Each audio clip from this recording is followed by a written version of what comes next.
Yerini pişirmişim, darçınla. Deyirlər, kino çəkənlər gəlib, ha, kəndə. Nədən çəkirlər görəsən? İki gəncin məhəbbətindən. Axırda da evlənirlər, ha?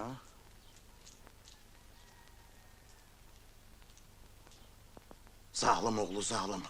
Nə vaxta qədər mənim hasarımın dibində keşik çəkəcək, ha? İsrafil, ha İsrafil, tez ol gel! Dükkana revizorları gelip seni aktarırlar, 4 neferdiler! Neçə? 4!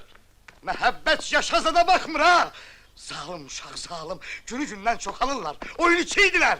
İndi 4 olublar. Daha zəhmət çəkib özləri niyə gəlirdilər? Mən özüm onların huzuruna gedərəm. Özüm, Bibi xanım. Biliş! Salam, sağ ol! Harakat, hadi, ne olur?